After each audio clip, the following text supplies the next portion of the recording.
If you want to have a shot at 100 on the New York State Physics Regents, this program is one way to do that. It's actually an Excel file and a bunch of pictures. I'll explain how it works in a bit. What it does is it takes the 1,016 questions that have been put out by the New York State Regents for physics since 2002 when they changed the exam. I've categorized them, and you can pull from all of them, or you can pull from just selected topics you want. You can look at specific exams, specific questions, or a specific question. You can select the topics you want to look at or pull from all of them. It generates certain reports, like the notes you get to take on the questions, bar chart of how you're doing by topic, and something called a book bag, questions to study later. There's some more settings, but I'll explain that later. Essentially what you have here is an Excel file and a bunch of picture files. When you open up the Excel file, you have to enable the content. Once you do, you press the green button, and you can just take 10 questions at random. Here are those 10 questions. When I click on one, it gives you a question or a picture of a question.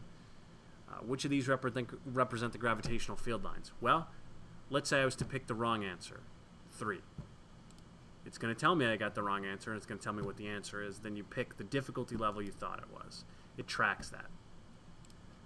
If I pick this, the spreading of waves into a region behind an obstruction is called, well, let's pick the correct answer. Not bad. Let's say this question you don't really need it, but let's say you wanted the reference table. You have that at your disposal. You could put this in your book bag for future study. You could categorize the question. I've already done that for you, but you could pick a different category or actually add your own categories. You can take notes.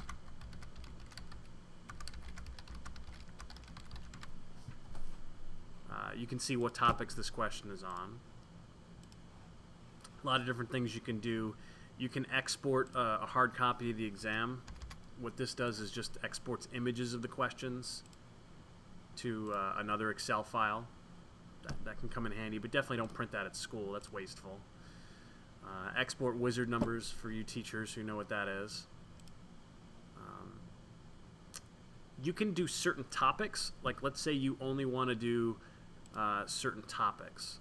Like, I have it set right now to only draw from graph interpretation, mathematical relationships, and estimation. Some of the harder questions for students.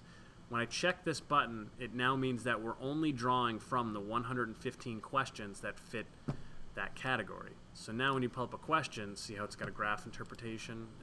It matches that. If you want to draw from all of them, you press this. The magic button is a really important button. It gives you the 50 or so categories that I've made, and it keeps track of, as you do more and more questions, which questions you got right, which ones you got wrong, which ones you've never seen.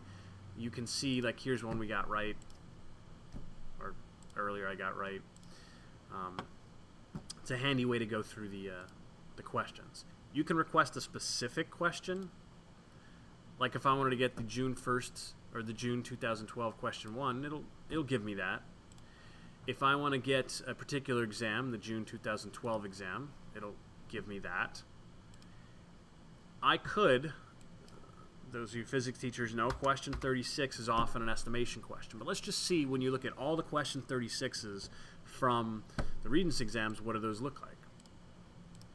Lo and behold, you get a lot of estimation questions. So you kind of know this, but it really shows you. As far as reports, you can also look at a book bag. So here are questions you put on the side for future study, like we checked off that one. You can look at the notes you've taken. So if you've taken any notes on questions, it prints that out for you.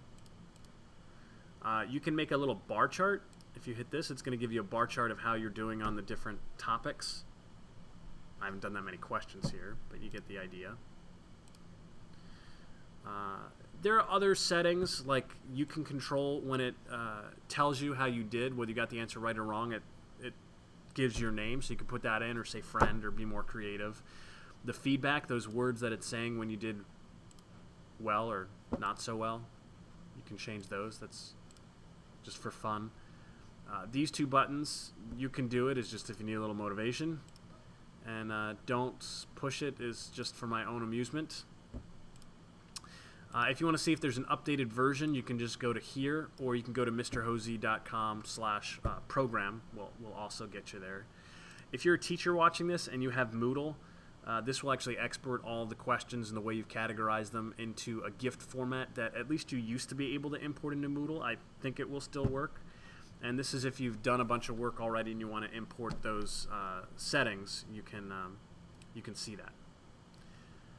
So let's take just a moment and talk about if you actually want to set this up, how would you do that?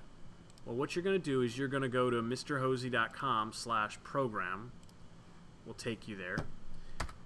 And that is just a redirect to a Google spreadsheet I have that I use to just maintain the different versions of this. It changes a little every year, so you can see what's changed over the last several iterations. I'm going to link to this video. I'll update that. What you want to do is you want to click on this link, and you're going to download this. And then when it's on the desktop, don't just work with it downloaded in your download folder. Desktop, or really what works well is a jump drive, because then you can work on any computer. But see how this has a zipper? You have to right-click, and you have to unzip it or extract all. Then once that's extracted, you need the extracted version, which is in a regular folder. I would delete this to avoid confusion. And then when you're in here, I have 3 versions of the file. This is the one most people will use. It only works on a PC, a modern PC with newer Excel. With older Excel, it should still work. I originally wrote it there. And I stripped it of all the code for the Mac version because it doesn't support it anyway. Now, let's say you don't have a computer that'll support the code, whether it's a Mac or whether it is a PC that's just too old or something. I do also have links to the files here. If you want to see the questions, it will open up in a web browser. You can look over here to see the categories, so you could filter for a specific category. Like, let's say you wanted to see all the adding vector questions, you would just filter like that. I also made a pivot table, which is kind of the same thing. If you have a newer version of Excel, this is kind of slick. Wow, trains are loud, but they're really good for moving a lot of stuff. This is a pivot table. You don't really need this, but pivot tables are wonderful. They're amazing, especially when you combine them with data slicers, which are only available since 2010 Excel. If you try to open it in an older version of Excel, it's going to make the whole file read-only, so that's why I put the second version in there for old Excel. But look at what happens. I have the different categories, and then the exam, and then the questions that are relevant. Now let's say you only wanted to see, for some reason, all of the problem 1s. Use your data slicer and press the 1. Presto! That's the question 1 from all of them. Let's say you only wanted to see B1 questions, which start at 36. Presto! Let's say you only want to see questions from June 2002. There they are. Or let's say you only wanted to see ones from a primary unit that was electrostatics. There they are. Now, I made this hyperlink to these pictures of the questions, which I have on my website.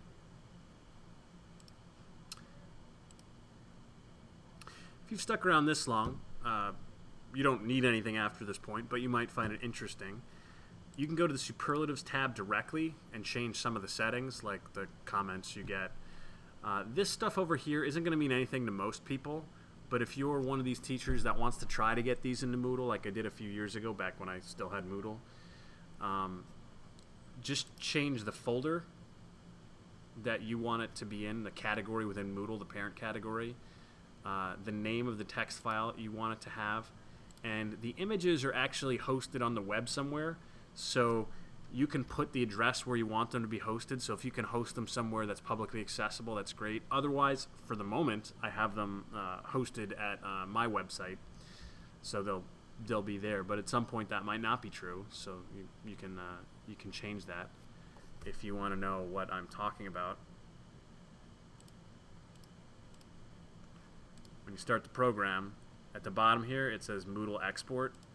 It's going to take all of the questions that are in here, all 1,016 of them, categorize the way they currently the way I have it, but if you change the categories, it'll match that. And then you can't see it do anything. It doesn't look that cool. It's making a big text file and saving it.